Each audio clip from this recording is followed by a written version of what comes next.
So, you've probably heard the term hacking thrown around a lot. It usually brings up images of someone in a dark room, furiously typing on a glowing keyboard.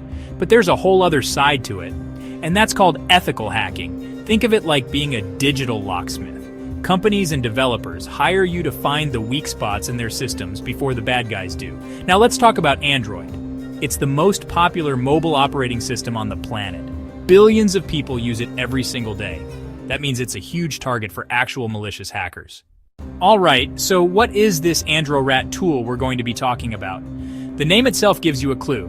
Andro is short for Android, and RAT stands for Remote Administration Tool. Essentially, it's a piece of software that allows someone to control an Android device from a computer remotely. The main features of AndroRAT are pretty extensive, which is why it's such a powerful tool for learning. You can see things like call logs, contact lists, and text messages. It can even access the camera to take pictures or the microphone to record audio. It can also get the device's GPS location. Now, let's talk about the operating system we'll be using, Kali Linux. Think of it like a mechanic's toolbox. Kali comes with hundreds of security tools already installed and configured. Things like network scanners, password crackers, and frameworks for testing vulnerabilities are all there from the start. The 2025 version we're talking about today just continues that legacy with updated tools and a more polished interface. Modern versions of Kali have a clean, intuitive, graphical user interface that feels a lot like other operating systems you're used to. Using Kali Linux 2025 puts you in the same environment that professional ethical hackers and security analysts use every day. The safest and most common way to run Kali is inside a virtual machine, or VM. A VM is basically a computer inside your computer. Software like VirtualBox, which is free, lets you create a self-contained digital space where you can install and run Kali without affecting your main setup.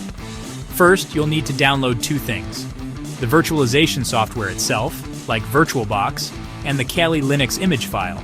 This is where you'll tell VirtualBox how much memory, RAM, and processor power to give your virtual Kali computer. The installation process is mostly automated and guided. You'll be asked to set up a username and password. Once complete, you'll have a fully functional Kali Linux system running in a window on your desktop. As we mentioned, AndroRAT is an open source project, so we need to download its source code. In the terminal, you'll use a simple command to clone the AndroRAT repository. This will create a new folder containing all the necessary files. The project is typically split into two main parts: one folder for the server component and another for the client component. Before we can run the server, we might need to make a few small configuration tweaks. This usually involves setting up the IP address and port number. You can find your Kali VM's IP address by typing a simple command like ipadder in the terminal. Getting this configuration right is key, as it tells the AndroRAT server where to listen for incoming connections from the test device. AndroRAT comes with a builder tool that makes creating the APK relatively straightforward. This will open a graphical interface with several fields you need to fill in. Here, you must enter the exact same IP address and port that you configured for your AndroRAT server running on Kali.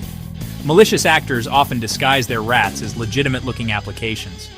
For our educational purposes, we can name it something obvious like Test App.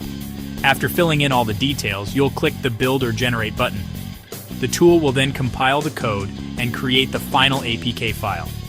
Once complete, you will have a file named something like app.apk in your project folder. This file is your digital key. It contains all the instructions needed to install the AndroRAT client on an Android device and have it connect back to your server.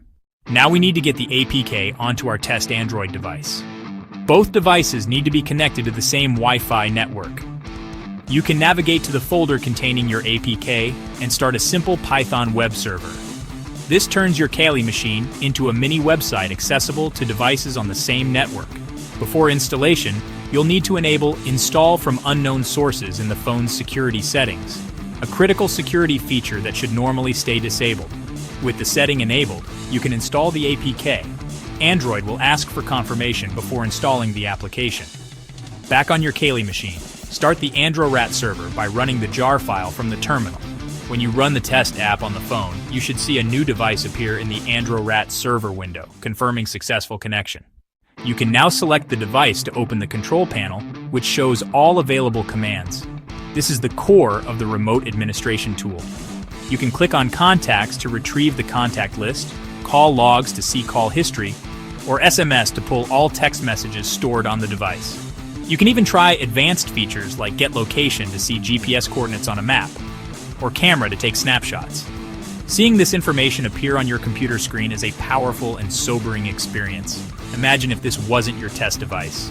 Every piece of data you're accessing is something a malicious actor could steal. This makes the abstract threat of mobile malware incredibly concrete. Understanding the scope of the risk is the first step toward building effective defenses.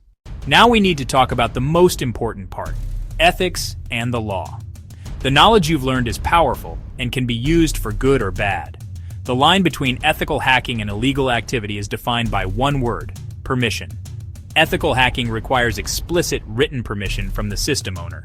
What we've done here is perfectly legal because you own the device. The moment you use these tools on any system without authorization, you are breaking the law. The goal should be to become a white hat hacker.